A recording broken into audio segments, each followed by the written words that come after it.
안녕하세요, 여러분. ICT 기술 이야기 임진철입니다. 최근 MIT 테크 리뷰에서 10가지 브레이크 스루 기술을 발표를 했습니다. 매년 초에 그 해에 10가지의 브레이크 스루 기술을 선정을 해서 발표를 하는데 이제 올해도 여김없이 이제 발표를 했죠. 이제 그 중에서 한 가지 재미있는 기술이 선정이 되었습니다. 그게 이제 그 틱톡의 추천 알고리즘입니다. 그 틱톡을 써보신 분도 계실 텐데 이 추천 알고리즘이 이제 브레이크 스루 기술 중에 하나로서 선정이 되어졌죠. 그래서 MIT 테크놀로지 리뷰에서는 틱톡의 이러한 추천 알고리즘이 다른 경쟁 업체에 비교해서 틱톡이 앞서갈 수 있는 비밀 요소이다라고 좀 언급을 하고 있습니다. 그러면은 2021년 브레이크 스루 기술로 선정이 되어진 틱톡의 추천 알고리즘이 어떻게 구성이 되어져 있는지 거기에 대해서 좀 이 시간에는 살펴보도록 하겠습니다. 먼저 틱톡은 그 15초에서 한 1분 가량의 숏폼 영상을 제작하고 이제 공유할 수 있는 SNS 서비스를 제공을 하는 것입니다. 그래서 바이트 댄스라는 회사에서 만들었고 이 바이트 댄스는 이제 중국 업체죠. 중국 업체고 본사는 중국에 있고 그 상당히 매출액이 큽니다. 그 작년 기준으로 봐서 한 350억 달러의 매출을 이루었습니다. 우리나라 돈으로 한 40조 가까운 돈이죠. 40조 가까운 돈이 되고, 그리고 이 회사는 시작 자체는 이제 AI 기반의 뉴스 피딩 서비스를 시작을 했었어요. 이제 그것이 참 잘 되어 가지고서 이제 광고를 갖다가 유치를 하게 되고 성장을 했던 회사인데, 그러다가 2016년도에 이제 틱톡의 중국판 버전이라 할 수 있는 더우인이라는 것을 갖다 앱을 만들어서 중국 내에서 런칭을 했는데 상당히 이제 성공을 거두었죠. 그리고 1년 뒤에 이제 글로벌 버전인 틱톡을 만들어 가지고서 전 세계적인 서비스를 시작을 했습니다. 했고 상당한 성장을 거두었어요. 성장을 거두어서 2020년 기준으로 볼 때에 중국의 디지털 광고 시장 점유율을 2위까지 달성하는 그러한 쾌거를 갖다 이루어냈죠. 그래서 뭐 여기 적혀 있는 것처럼 중국 디지털 광고 시장의 1위는 이제 전자상거래 절대 강자라 불리는 이제 알리바바고 이제 3위는 중국 검색 시장을 갖다 잡고 있는 바이두입니다. 그래서 틱톡을 서비스하고 있는 바이트 댄스가 이제 2위를 차지하고 있죠. 그래서 틱톡의 설립자 겸 CEO는 이제 장이밍이라는 분인데 보시는 것처럼 이제 중국 난카이 대학교의 소프트 공학을 전공을 했고 그 주주팡을 CEO를 영입을 했어요. 주주팡은 이제 중국 내에서 이제 부동산 검색 서비스를 제공하는 어떤 서비스를 했던 것인데 그러다가 이제 바이트 댄스를 창립을 했고 지금은 그 세계 40대 이하 기준으로 해서 세계에서 두 번째로 부자입니다. 이분이 지금. 첫 번째는 누구냐? 첫 번째는 이제 페이스북의 창립자이자 CEO인 이제 마크 저커버그가 세계 1위이고 이분이 이제 40세 이하 기준으로서는 세계에서 두 번째의 이제 부자로서 지금 등극을 했죠. 음, 그래서 틱톡이 얼마나 성장을 했는지를 잠깐 살펴보면은 2020년도에 가장 많이 다운로드 되어진 모바일 앱을 보시게 되면은 이제 1위가 틱톡입니다. 틱톡이라서 한 8.5억 다운로드 정도로 갖다가 이제 발생을 했죠. 했고 그래서 2020년에 이제 틱톡이 상당히 이제 많이 다운로드를 받았고 인기가 있었습니다. 인기가 있었고 그리고 2등, 3등, 4등이 이제 왓츠앱, 페이스북, 인스타그램, 그리고 6등이 페이스북 메신저. 그래서 어떻습니까? 10개 중에서 4개가 이제 페이스북 거죠. 페이스북 거고. 그 다음에 이제 확실히 팬데믹의 영향인지 이제 줌하고 이제 구글 미트가 또 이렇게 순위에 올라가지고서 가장 많이 다운로드 되어진 모바일 앱 이렇게 되어졌죠. 그래서 2020년은 사실은 이제 좀 정리를 해보면은 틱톡의 돌풍과 역시 페이스북의 아성 그리고 팬데믹의 영향 이렇게 좀 한번 우리가 좀 정리해 볼 수 있지 않을까 생각을 해봅니다. 이게 이제 세계 기준이고요. 이제 미국 기준으로 보더라도 1위가 틱톡이고요. 이제 2위는 이제 줌이죠. 줌이고 그 다음에 3, 4, 5위가 이제 페이스북에 관련된 앱들입니다. 이렇게 구성이 되어져 있고 그리고 이거는 이제 가장 많이 다운로드 되어진 순서이고, 그리고 이제 돈을 많이 버는 순서로 봐가지고서 한번 살펴보게 되면은 전 세계적으로 봤을 때는 이제 틱톡이 역시 1등으로 차지하고 있습니다.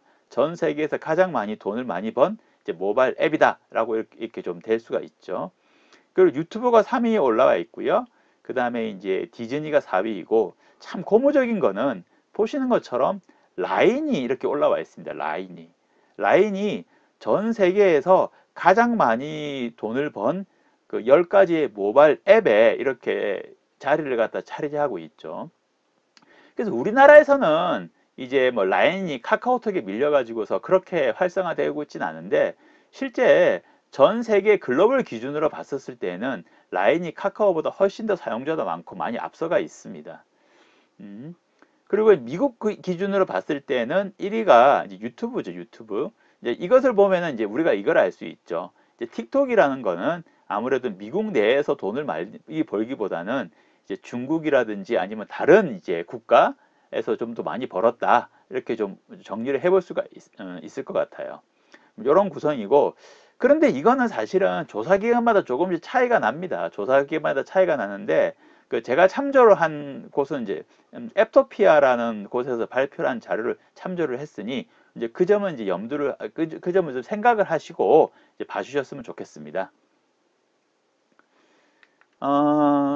그래서 틱톡이 이제 추천 알고리즘이 앞에서 말씀드린 것처럼 2021년도 이제 브레이크 스루 기술 중에 하나로 선정이 되어졌는데, 이 틱톡의 추천 서비스의 핵심은 이제 포유 서비스입니다. 포유 서비스. 그 포유 서비스가 어떤 거냐 하면은, 그 틱톡 앱을 갖다 실행을 시키게 되면은 이 보시는 것처럼 이게 바로 영상이 뜹니다. 이렇게 이제 포유 페이지가 뜨게 되고, 포유 페이지에서 영상이 바로 나타나게 됩니다. 그래서 틱톡을 실행하게 되면 사용자가 보던 첫 화면이 바로 포유 화면이고, 거기서 영상이 실행이 되어지게 되죠. 그래서 여기는 영상을 갖다가 내가 계속 태핑을 해가면서 그 다음 영상, 그 다음 영상, 그 다음 영상을 계속 보게 되는 거예요. 그래서 이 포유에 이제 노출되어지게 되는 영상이, 그러니까 아주 많은 사용자들에게 이제 노출되어지고 많은 사용자들이 이제 보는 그러한 영상이 되는 거죠. 그래서 근데 이 포유를 통해 가지고서 내가 이제 앱을 실행시켰을 때 나에게 어떤 영상을 추천을 해줄 거 아니에요. 추천을 해주는데 이제 나에게 적합하게끔 추천을 갖다 틱톡의 알고리즘이 자동 구성되어져서 서비스를 해주게 되죠. 나의 어떠한 취향이라든지 나의 관심 분야를 스스로 판단해 가지고서 뭐 당신은 이러한 영상을 좋아하는 것 같다 해가지고 계속 추천을 갖다가 제공을 해주게 되는 거죠. 이렇게 구성되어지게 되는데, 그런데 이렇게 틱톡의 추천 서비스가, 추천 알고리즘이 너무나도 강력하기 때문에 그 많은 매체에서는 이것을 틱톡의 매직이다라고 부르고 있어요. 보다 보면 상당히 중독성 있게 빠져들게끔 만든다. 이렇게 좀 이제 그 얘기를 하고 있습니다. 그렇다면은 이 추천 서비스의 핵심인 포유를 갖다가 이제 에서 추천되어지는 영상들이 어떤 식의 메커니즘을 통해 가지고서 추천이 되는지, 이제 거기에 대해서 좀 살펴볼 텐데, 사실은 그 메커니즘과 이제 포유 추천의 어떠한 구성 요소들이 그동안에는 숨겨져 있었어요. 틱톡에서 공개를 하지 않았습니다. 하지 않았는데 이제 작년 6월 달에 틱톡에서 그것을 갖다 공개를 한 거죠. 공개를 했기 때문에 이제 우리가 좀 알 수 있게 되었습니다. 그래서 포유 메커니즘을 갖다 잠깐 살펴보게 되면은, 먼저 틱톡 앱을 갖다 설치를 했어요. 설치를 하고 나서 내가 이제 나의 이제 어카운트 계정을 생성을 시키잖아요. 계정을 생성을 시키게 되면은 그때에 나의 관심 분야를 선택을 하게 합니다. 그래서 뭐 예를 들어서 나는 여행을 좋아하고, 그 다음에 뭐 캣을 좋아하고, 그 다음에 강아지를 좋아하고, 뭐 이렇게 선택을 하는 거죠. 뭐 야구를 좋아하고 이런 식으로 카테고리를 선택을 하게 되면은 내가 선택한 관심 카테고리에 맞춰 가지고서 촉이 이제 피드를 구성합니다. 피드를 구성해서 그거 위주로 이제 영상 서비스를 갖다가 제공을 해주게 되는 거죠. 그런데 내가 그 관심 카테고리를 선택하지 않을 수도 있잖아요. 뭐 선택하지 않았어요. 그랬을 경우에는 틱톡이 자체적으로 그냥 요즘에 뜨고 있는 인기 영상 중심으로 해가지고서 피드를 구성해가지고서 이제 나에게 이제 서비스를 제공을 해주게 되죠. 영상 콘텐츠를 이제 제공을 해주게 됩니다. 이제 그렇게 되어지게 되는데 이것이 이제 초기의 세팅인 거고, 그러고 나서 내가 이제 틱톡 앱을 이용하면서 뭔가 틱톡 앱에서 내가 뭔가 이제 인터랙션이 발생할 거잖아요. 틱톡 앱과 나 사이에 내가 뭐 좋아요를 누를 수도 있을 것이고, 그 다음에 뭐 어떤 영상에 대해서 뭐 검색해 볼 수도 있을 것이고, 뭐 이런 것들이 발생하게 될 텐데, 그래서 이러한 추천 요소들을 갖다가 이제 틱톡에서 수집을 합니다. 사용자 인터랙션에서 발생하는 여러 가지 것들을 수집을 하게 되고, 그 다음에 영상 정보들 자체도 수집을 하게 돼요. 이 영상이 어떠한 영상인지를 갖다가 틱톡에서 이제 알아가는 거죠. 알아가는 것이고, 그리고 디바이스 정보와 계정의 세팅 정보도 이제 틱톡에서 이제 참조를 합니다. 이렇게 참조를 해가 이러한 추천 요소들을 수집을 해서 이것을 그냥 뭐 이렇구나 하고서 뭐 이거 기준으로서 일괄적으로 서비스를 제공하거나 추천을 하는 것은 아니고, 이제 가중치를 둡니다. 가중치를 둬가지고서 그 임진철이라는 사람, 이 사람은 초기에 관심 카테고리는 이런 걸 선택을 했고, 그리고 여기에 맞춰서 우리가 영상을 갖다가 추천을 초기에 해보게 되니까 이러한 인터랙션이 발생했고, 이러한 요소들이 수집되어졌다. 여기에 맞춰가지고서 가중치를 적용해서 이제 나만의 고유한 영상 추천이 이제 이루어지게 되는 거예요. 그리고 이러한 영상 추천은 계속해서 나의 활동에 을 계속 참조해 가지고서 계속 업데이트 되어지고 계속해서 발전되어지는 그러한 어떠한 이제 체계를 가지고 있죠. 그래서 여기서 중요한 게 이 추천 요소의 부분입니다. 그렇다면은 틱톡에서 중요하게 여기는 추천 요소가 무엇인가? 이 부분이 이제 틱톡의 어떠한 이제 그 포유 추천 알고리즘의 중요한 항목들이 될 텐데, 이것을 잠깐 살펴보면은 첫 번째가 이제 사용자 인터랙션 쪽에서는 그 좋아요라고 눌렀다든지, 그 다음에 내가 이제 영상을 보고서 이제 다른 사람에게 공유할 수도 있잖아요. 이제 공유했다든지, 그리고 이제 그 영상을 올린 이제 크리에이터를 내가 팔로우할 수도 있을 텐데 내가 팔로우를 한다든지, 그리고 내가 이제 영상을 보고서 코멘트를 갖다 포스팅할 수도 있을 거 아니에요. 그러한 행위, 그 다음에 내 스스로가 또 영상을 만들어낼 수도 있을 거라고요. 아마 뭐 그러한 행위들, 이런 것들이 있고, 그 다음에 디스커버 탭에서 토픽에다 영상을 검색했을 게, 뭐 이제 쉽게 말해서 내가 이제 어떠한 주제를 검색할 수도 있고, 내가 특정한 영상을 검색할 수도 있지 않습니까? 이제 그러한 어떤 정보들까지도 캐치를 해가지고서 이 사람이 이러이러한 것에 관심이 있나 보구나라고 이제 알게 되는 것이죠.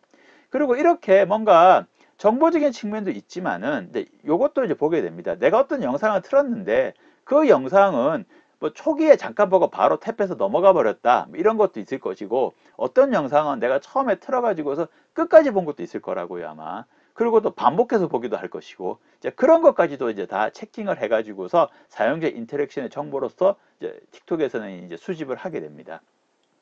그리고 어떤 영상을 추천을 했는데 내가 관심이 없는 분야는 이제 여기서 not interested 해서 내가 등록을 해버릴 수가 있거든요. 그리고 특정한 크리에이터에 대해 가지고서 이 크리에이터 거는 내가 더 이상 보기 싫다라고 설정을 할 수도 있습니다. 그러한 정보들도 이제 틱톡에서는 수집을 하죠. 그리고 이제 틱톡에서 얘기하는 것 중에 하나가, 예를 들어서 어떤 크리에이터는 팔로워가 10만 명이고 어떤 크리에이터는 팔로워가 100명이에요. 100명. 그럼 상당히 차이가 나지 않습니까? 하지만은 이렇게 팔로워의 숫자는 영상 추천에 이제 영향을 주지 못한다라고 틱톡에서는 얘기를 하고 있습니다. 그리고 어떤 크리에이터가 올린 영상이 조회수가 어마어마하게 올라갔다, 뭐 그렇다 할지라도 그 다음 영상을 꼭 이 사람 그 다음 영상에 또 추천으로서 바로 결부되어진다든지 그러지는 않는다라고 얘기를 하고 있죠. 그리고 또 하나가 이제 영상 정보 자체를 갖다 좀 수집을 합니다. 영상 정보 자체를 수집을 하는데, 그거는 영상에 들어있는 자막이나, 그리고 이제 소리, 뭐 음악이 될 수도 있고 여러 가지 말소리가 될 수도 있고, 이런 것들을 보게 되고, 그리고 영상을 올릴 때 해시태그를 달 수가 있거든요. 그 해시태그에 대한 정보들도 수집을 하게 됩니다. 그리고 디바이스 정보, 그 뭐 어떠한 디바이스 타입을 이용을 하는지, 그리고 선호하는 언어가 무엇인지, 그리고 설정되어진 국가 정보가 어떤 것인지, 이런 것들도 수집을 하게 되는데, 틱톡에서는 이 디바이스와 계정 정보는 앞에서 나왔던 사용자 인터랙션이라든지 영상 정보보다는 가중치가 낮다 이렇게 좀 발표를 했습니다. 이렇게 좀 구성이 되어져 있다라고 좀 발표를 했고요. 그리고 또 하나가 이제 틱톡에서 이제 참 재밌는 어떤 정책이 하나 있는데, 그게 이제 필터 버블에 대한 정책입니다. 이게 필터 버블이라는 거는 우리가 이제 개인화 추천이라는 거는 내 취향에 맞는 것을 추천해 주는 건데, 상당히 장점도 있지만은 그로 인한 부작용도 있습니다. 그러니까 무슨 얘기냐 하면은, 나의 관심 분야를 내가 추천을 받잖아요. 내가 좋아하는 분야를 추천을 받게 되고, 그러다 보니까 내 관점에 동의하지 않거나 내가 관심 없는 분야는 계속 추천해서 제외가 되는 거예요. 그러니까 나의 어떤 관심이 아닌 분야, 나의 관점과 다른 분야는 내가 거기에 완전히 분리되는 현상이 벌어지게 됩니다. 그래서 어떻습니까? 내가 정보를 편식할 수밖에 없어요. 이렇게 되게 되면은. 그러면은 나의 사고가 아무래도 더욱더 편향적으로 바뀌게 되겠죠. 그래서 그러한 현상을 이제 필터 버블이라고 이제 말하게 되는데, 요거는 이제 엘리 프레이저라는 분께서 이제 그 필터 버블이라는 책을 갖다가 발표를 하셨는데, 거기에서 이제 언급이 되어진 내용들입니다. 그래서 뭐 관심이 있으신 분은 한번 읽어보시는 것도 괜찮아요. 그 우리나라에서도 번역서가 나왔거든요. 우리나라에서는 요 책인데 생각 조종자들이라고 해가지고서 번역이 되어져서 이제 나왔는데, 뭐 관심 있으신 분은 한번 읽어보는 것도 괜찮습니다. 그래서 어쨌든 틱톡은 이러한 필터 버블이 그 사용자의 어떤 경험을 갖다 풍성하게 하는데 좀 방해가 된다라고 좀 생각을 했기 때문에, 그래서 이것을 갖다 좀 방지를 하는 활동을 하기 위해서 세 가지 기준을 좀 가지고 있습니다. 첫 번째 하나가 그 동일 사운드가 있는 영상이라든지, 그 다음에 같은 크리에이터가 만든 영상은 연속해서 보여주지 않는다라는 원칙이고요. 두 번째는 중복 영상, 그리고 이미 본 영상이나 스팸일 것 같아, 스팸으로 보여, 이런 것들은 추천해서 제외한다라고 이제 얘기를 하고 있죠. 그리고 다만 이제 나하고 관심이 비슷한 사용자가 있을 거 아니에요. 사용자가 있을 텐데, 그 사람이 추천한 영상은 뭐 이제 포함을 해서 추천을 한다라고 합니다. 그리고 이제 세 번째가 이제 이러한 필터 버블을 방지하기 위해서 방지한다는 관점에서 아무리 좋아요가 많아도 필터 버블이라는 관점에서 뭔가 추천을 제외해야 되겠다라는 판단이 되어지게 되면은 추천을 제외한다라고 합니다. 이렇게 세 가지 정도의 기준을 가지고서 필터 버블을 방지하는 활동을 하고 있다고 틱톡에서는 이제 발표를 했죠. 자, 오늘 여러분들하고 같이 이제 필터 버블에 대해 이렇게 이제 틱톡의 추천 알고리즘에 대해 가지고서 잠깐 살펴봤고요. 오늘 준비한 영상은 여기까지이고, 다음 시간에 또 다른 영상으로서 또 더 재밌는 영상으로서 찾아뵙도록 하겠습니다. 예, 감사합니다.